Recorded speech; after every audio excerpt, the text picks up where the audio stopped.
The heavy and sustained missile attacks struck broad areas of Ukraine, including here in the capital Kiev and the southern region of Odessa. Most were targeting the country's energy infrastructure, but as usual, residential areas were also caught up in the strikes.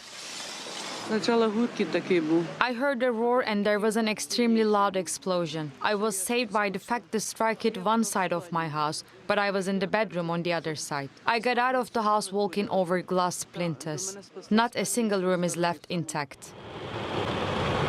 The early morning barrage hit just hours after the US promised Ukraine 31 Abrams battle tanks and Germany pledged 14 of its Leopard tanks. Berlin also dropped export restrictions on its Leopards, paving the way for dozens more to be sent from other NATO countries. In the wake of the tank announcement, Russia released this footage of its fighter jets firing missiles on Ukraine and says it considers the West's plan to send tanks as direct involvement in the war. The US and NATO are determined to further continue making efforts to drag this military conflict on, and they have become participants.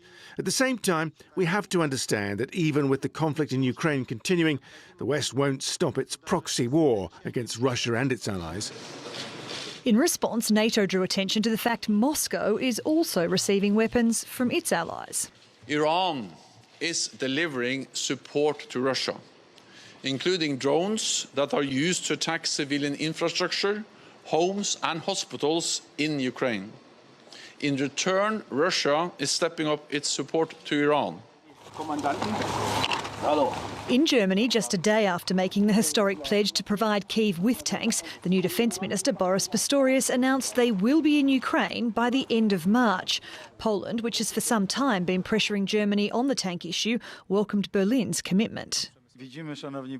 We see that the level of determination of a free world to defend Ukraine is increasing. Something taboo, the forbidden topic 6 months ago, has become a reality. It shows that all the discussions, diplomacy and pressure make sense.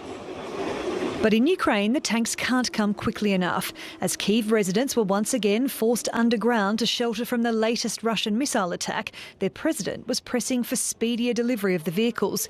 He also wants fighter jets, but for now, allies are not willing to make that commitment.